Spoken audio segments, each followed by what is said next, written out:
What's up everybody, welcome back to another SLA video. Alright guys, jumping on the free-to-play account, and I'm gonna be real with you guys. This has been an immaculate time for free-to-play players, thanks to the devs at Netmarble for making our life a little bit easier. So first off, again, if you have not done the survey, you kind of missed out on this. We got ourselves the 10 free tickets from the survey, which was the second most highest reward distribution that people wanted, plus 3 keys of each, which is going to make our farming a lot easier. And then of course we got ourselves the 20 million download celebration, which is insane, by the way. Another 10 tickets and another 100,000 gold. So for those who are wondering if Netmarble is being generous and a good dev, in my opinion, they have been whooping ass, man. They're honestly making life so much easier for free-to-play players, and it's making people want to come and play the game, which is exactly the goal they should have in mind pretty much at all times, right? So shout out to Netmarble again. So for those who did not do the survey, please note that I always put out videos for this for a reason. You just never know what's going to come down the pipe, and this is a big one, like a huge one, to be able to get 1 million gold and also free summon tickets now with 3 keys, which is normally something that would either cost you gems or you'd have to buy from the mine shop. So again, please guys, stay on top of this. It's important. These surveys do matter to the devs clearly, and they obviously matter to us because look what we're getting back in return for taking a little bit of our effort and time into doing so. Now, outside of the fact that I wanted to give a shout out to Netmarble, there is something else I want to discuss, and that is how you should prepare for endgame as a free-to-play player. Now, you guys are aware endgame is going to be taking you all the way to chapter 18, and I'm going to just kind of walk you guys through how to get through 15, 16, 17, and then 18 at the end of the day, okay? So it's very important to remember this. Some of you guys are going to be stuck and stranded because of level gimps, and that's very normal. Leveling is going to take some time, and they've purposely gated us this way, but at least for you to know what to expect going forward with endgame content and what you should be doing in order to get there. So first off, let's start off at the end. Chapter 18. Okay, so chapter 18 requires you to have light weapons. So if you are a free-to-play player, you at least want the bare minimum to have 2 light weapons in your disposal.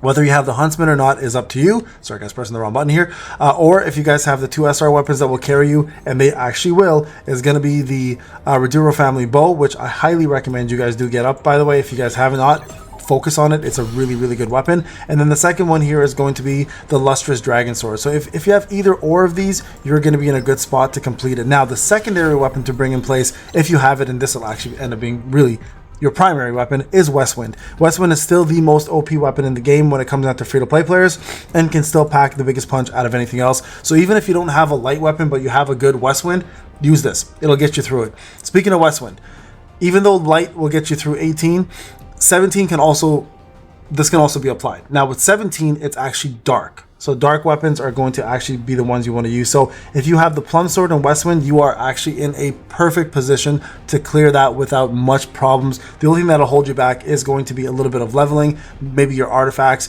But from a weapon perspective, these 2 will take care of business like no other. Now, if you have the Plum Sword and the Scythe, or the Plum Sword and the Shadow Dagger, with enough dupes, those 2 can also carry you through it without having the Westwind. It's not required, but it does make life a lot easier, so make sure you have that in place. Now we're going to go back to chapter 15 for a second and talk about that, because I think that's an important one that people are currently working on, at least completing. Chapter 15 is a tough one, right? A lot of people are stuck on chapter 15 because of either Hypothesis Confirmed, which is the level before Methys, or the Methys fight itself. And if you are stuck on Methys, please go take a look at any of my videos that are free to play, especially my free to play challenge account, where I actually beat Methys with my only using SR accounts and SR weapons and SR units. So that will help you guys at least have a general sense of how to do it. Now with Methys in chapter 15, it is all wind. So yes, primarily you are going to use, without a doubt, you're going to use Westwind, if you have it especially, right? Westwind will carry you through that with relative ease, and you'll be able to complete that with no problem. Now, if you don't have Westwind,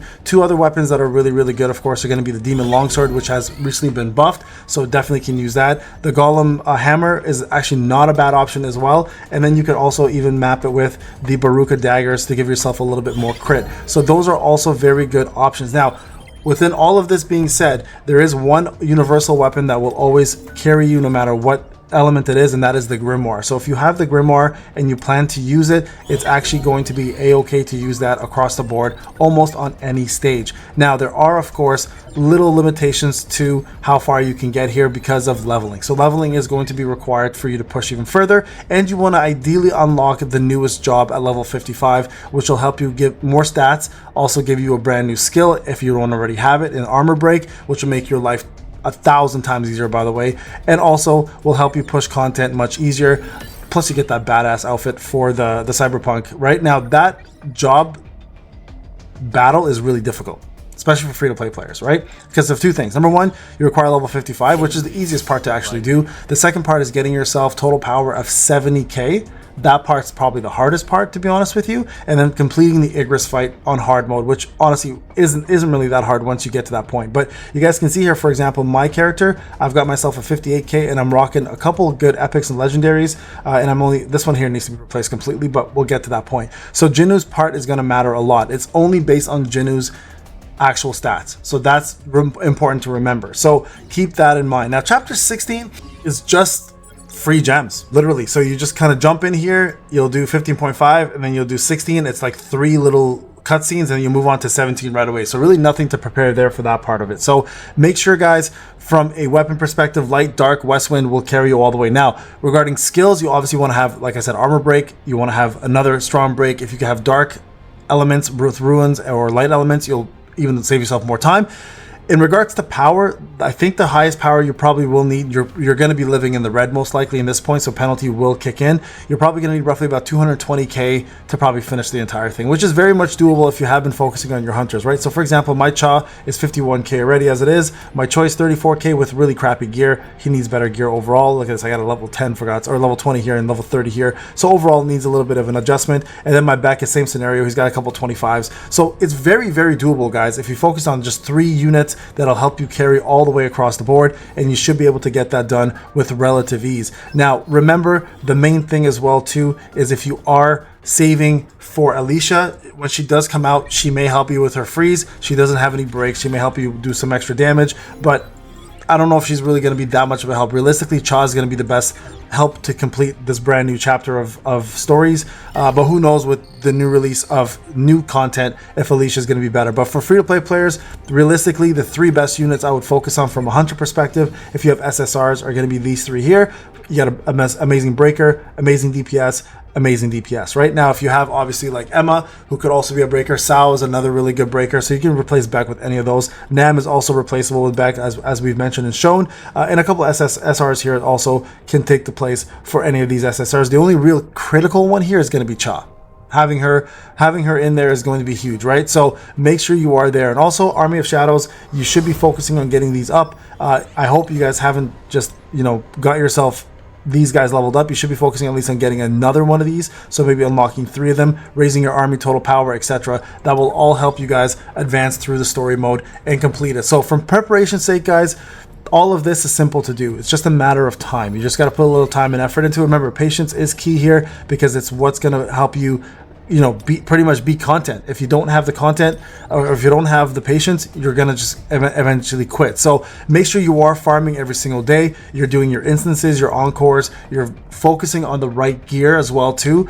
If you're looking for proper stats for hunters, I have a video for all the proper stats for every single hunter. I also have the proper stats for Jinu, so check that out as well too. Plus, what artifacts work for all hunters as well as Jinu as well too, from a tier list perspective. All that is on the channel to help you guys grow. Now, with that being said, we have a couple draws, so let's go and do this real quick before I continue on and try to do some more content here and level up. I need one more level, and like I said, if I can do Methus, I will go ahead and make a compilation of all the bosses from chapter 1 all the way to 15 and show you guys how I beat them, and that way you guys will have, oh nice, I finally got the orb. I'm waiting forever for that, and I will be able to at least help you guys get some of those things done with combat and gameplay, so you guys understand the mechanics for most of these bosses and how to beat them. All right, so let's see what we get here.